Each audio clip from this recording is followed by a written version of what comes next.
You mentioned this early in the show. Kelly Slater has come to my hometown to surf a very fickle and normally dormant wave. So, barrel or nah, number one, blowing up a spot. Definitely blowing up a spot is definitely no barrel.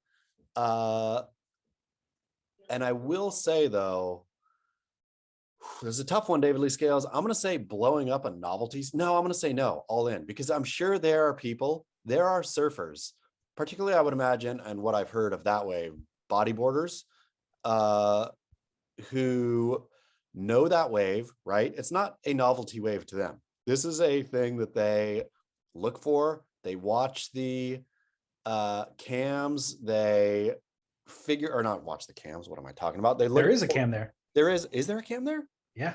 Stupid surf line. All that good they did, just down the toilet now. I mean, in this day and age, I suppose that's what it is, right? If there's a cam on the beach or at the wave, then you can't really blow it up. But Kelly going there, of all the places Kelly could have gone, imagine how many more people are going to be looking for that wave now on at those kinds of conditions, and the people who have toiled on not a good wave, let's be honest, right? Or I'm sure the people who put their time in there surf that thing so bad 99% of the time. The one time it's good, or one of the times it's good every 2 years. There's Kelly Slater, just put Well, it on blast. so Kelly is not to blame in this scenario. Is It is, I know you want to, but it's everybody else naming the spot. You know what I mean? And so I've been surfing in this area for 30 years now. And I've been surfing that spot, I'd say maybe for 20 years. I don't surf it anymore, but I surfed it 20 years ago, let's say. And when I did, you didn't even mention it to people. yeah, Like, and this is in the middle of like surf, or it's really close to surf city, the epicenter of surfing, all the surf industry, all of it. This is very close. And so it's accessible. You can park right there. You can get to it easily. But if you surfed it, it was such an afterthought because it's normally dormant. It's a certain swell direction. It happens in the wintertime and it needs to be massive. And you forget about it. Even if you know that spot works on those conditions, you actually forget about it because a couple of years go through without it ever really breaking and doing its thing. So you just you forget about it. So anyways, if you could catch it early in the season before word gets around, you can absolutely get a couple of days of it where it's uncrowded, nobody knows about it. So 20 years ago, you would get those days, you would not talk about it because on the next swell it's going to double the crowds. You definitely didn't publish photos or footage about it, and this was before social media. Then when social media came along, you absolutely did not publish a photo nor name it. All of that is out the window. All of that is gone. Everybody's naming it. The clips are on YouTube. The name's blasted. It's in the news. It's literally in print in the Orange County Register. Kelly Slater surfing in this spot, in this beach. Everybody comes down to watch it. It's like it's all rules are out. It's insane. I'm blaming Kelly again. Of course, Kelly's a big draw. Of course, he's going to get. If Kelly hadn't surfed it that day, none of this would have happened, David Lee Scales. Not one bit of it. There maybe would have been somebody's personal clips of that day on YouTube or on Instagram or whatever, which fine enough. Kelly is the one who wrecked it. So Kelly woke up that morning and said, you know what I'm going to do? I'm going to steal joy from a lot of people. That's what I'm going to do today. I could surf anywhere. What I'm going to go do is steal joy from people who have very little of it. I have all It's the a joy in the rough, world. I just need more. It's rough time. the parable of do you remember in the Bible, David Lee Scales, when David slept with, what's her name? Bathsheba. Oh yeah. With Bathsheba. There's the one wife of the general. And then he goes and sends the general off to kill him. And then the prophet Nathan comes to Daniel and tells the parable of this guy who has all these sheep, right? Has all these sheep. And then he goes or has a feast, steals the one sheep from the one guy who that's all he had. And that guy loved that sheep, cooks that sheep up for his feast. That's what Kelly Slater did. Yep. I'm pissed now. Yeah, you should be, as you should be. Kids getting Hep C in San Diego. Kelly stealing sheep in an undisclosed location. Exactly. It's Kelly's fault. Where should Kelly have surfed? Kelly should have surfed blacks, or he should have surfed the main place where everybody's already looking at it and everybody knows it. Like, he should not have gone and surfed, because as fun as those waves looked and whatnot, it wasn't blacks good. No, Yeah. nowhere near as good. It was novelty compared to blacks. Yeah. So the question of like, when did blowing up the spot be totally acceptable? Because, by the way, the exact gatekeepers who 20 years ago instilled in me to never talk about that spot are the ones who, with this swell, were broadcasting it and its name. So the gatekeepers themselves have flipped their mentality about it, and they're fully okay with floodgates open. I mean, I think that it's just a real, if you can't beat them, join them. Like, I think everybody's given up, right? With Surfline cameras pointed everywhere, and with people who, the flood of people who have come into surfing that don't necessarily know etiquette or rules, et cetera, et cetera. It's like, I think probably everybody feels whatever, it's over. That day is over. So I might as well post my clips there too, because I got a sick one. I think that's what it is. I think the other thing is that spot is kind of for young kids. Like, it's a shore break wave, and so you don't really surf it once you have back issues and knee issues and all that sort of stuff. And so the gatekeepers who are no longer surfing it are just like, I don't care if it gets crowded.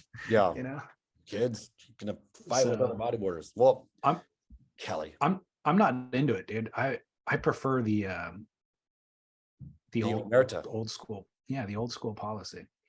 I've got a listener line call for our next one. It's kind of a barrel or nah. It's a call that's worth discussing, but I can make a barrel or nah question out of it too. David, Chaz, Shukin here. I know you covered a while ago like a high performance board on top of a high performance car. I saw a couple of things the other day in Waikiki, and I'm not really sure how to think about it, wondered your opinion. So I saw a custom longboard on the top of a Tesla. Very similar color, kind of worked.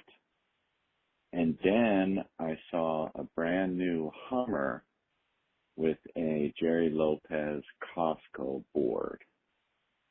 So is this a barrel or nah, or a kook or Carol? Not really sure. Anyway, boys, keep up the work. It's the thing that only Tom Carroll and Kooks do. I know. Yeah. Kook and Carol, I like it. Yeah. So I've seen this on Instagram in terms of like customizing a board to match your car. It's an interesting thought. I see it on Instagram where like these really amazing lamination, like glass shops will have like an image of a vintage Porsche that has like some maybe like buttercream color, is really unique but beautiful color on the Porsche. And then there'll be like a fully glossed and polished longboard that has that exact same tint job on it, and they're positioned together to make a beautiful photo. And I'm like, I don't envision that those people are driving that car with that board. And I like that maybe somebody had this color Porsche and they brought it down to the shop and they're like, can you color match this for my next longboard? And it makes for a beautiful Instagram photo, but there's something obviously that rubs me the wrong way too about putting that much effort and energy into the polished aesthetic for something that they're probably not, I don't know.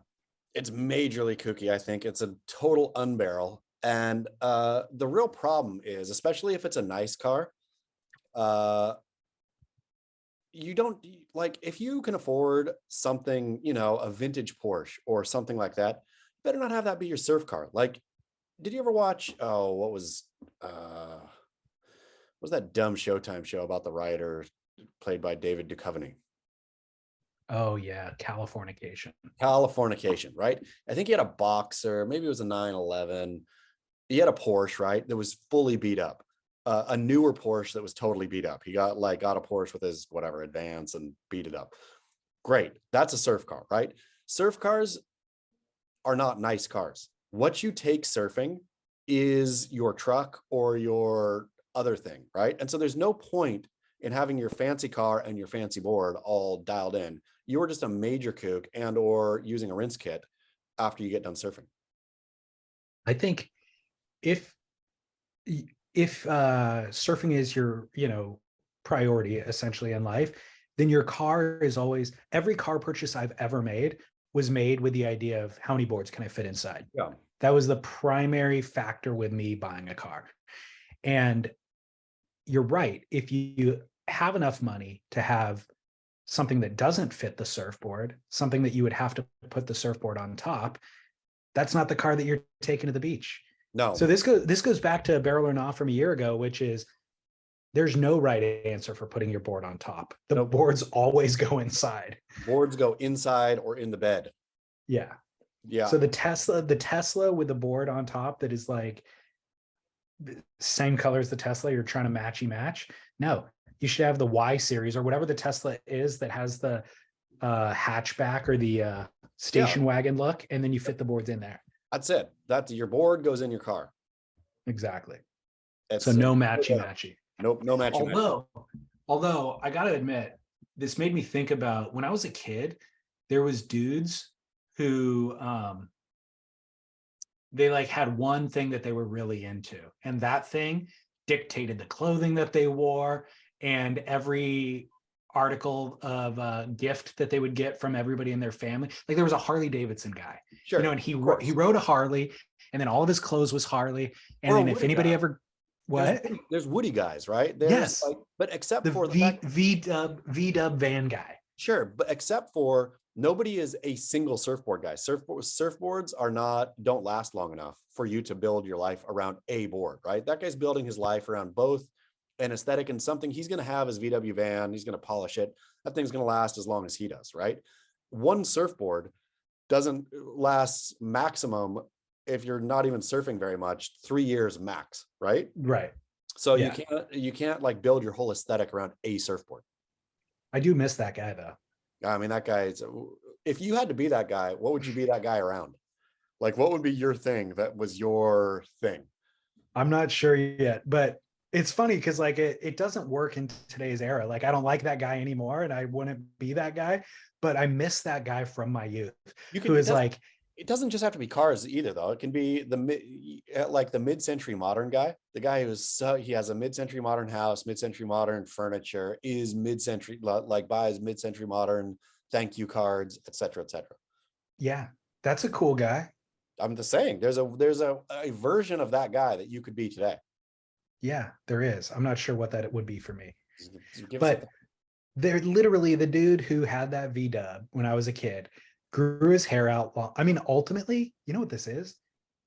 It's whenever he was at the peak of his popularity is what it is. It's Al Bundy throwing the touchdown pass in high school, and now he wears his jersey when he goes out on the weekend, and all he talks about is football. It's whenever that guy was getting laid the most is where he is stuck at for the rest of his life. Except for the Harley guy, because it's not like the Harley guy is typically, in my experience with the Harley guy, he wasn't riding a Harley when he was in high school. It's a guy who always aspired to the Harley lifestyle. And then finally at 50, he can afford his Harley. And then he gets his Harley hat, his Harley jacket.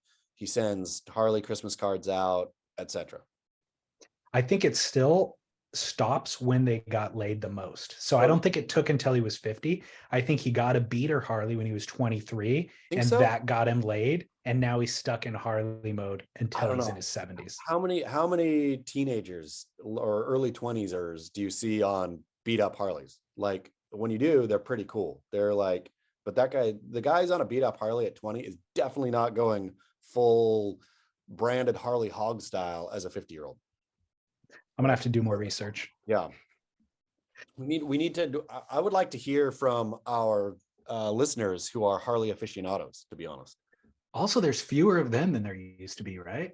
It feels like that. I mean, it really does. It feels like the Harley brand kind of blew out. There's like Harley mega stores and stuff now, which it seems like it's not the barrier to entry is not necessarily anything other than money at this point. I wonder if Harley went the same way of Billabong and Quicksilver, where it was like it was so core and cool, and now it's just mega store and not now. Now it's cooler to be into Triumphs or Indians or something. I mean, I would imagine. But Yeah, again, I would like to hear from our Harley aficionados. yeah, I would too, if there are any. Yeah, I'm sure. The Guarantee cross we section have of one. surf and Harley. Guarantee we have a Harley listener. So final barrel and I already know what you're going to say about this one. And a barrel and developing a skincare routine. No barrel, 0 barrel. Yeah, no barrel. There's no excuse. Did you develop a skincare routine? No, but I'm starting to consider it. Why? I've seen some photos of myself recently that I'm just like, gosh, I am looking ancient. Yeah, of course. That's what happens. You are ancient. You get old. As a man, you get old. Look at I want to, Clint Eastwood. Do you think Robert Redford, you think they had skincare routines? Brad Pitt does, probably. yeah, exactly. That's a great, now you're making my point for me. Yeah, no, I'm You going to see- say you get old. You, as a man, women have skincare routines, men get old. Well, last year when Sunbum sent us those giant care packages, there's, in addition to the sunblock, there's all the other stuff that they make. They make all this skincare product. And I'm like, I have that right now. I don't have to go out and buy new product. I have that right now at my disposal. And I'm like, man, 2023, New Year's resolution time. Maybe I start a skincare routine at this point in my life. I don't like standing next to Lauren in Christmas photos and her skin is vibrant and glowing and I look ancient. You look like a man, David Lee Scales. You look like a man. I respect the ethos of all of that. It's how I live my life in every other way. Obviously, I don't wash my hair and I just believe, yeah, obviously live ruggedly and kind of, it's actually good for you. Yeah. But I also, I don't know, I'm feeling vain for some reason. Well, go down this path and see where it ends up, David Lee Scales. See where you end up. I'll be curious. Okay. We'll revisit this in 2024. Let's do it.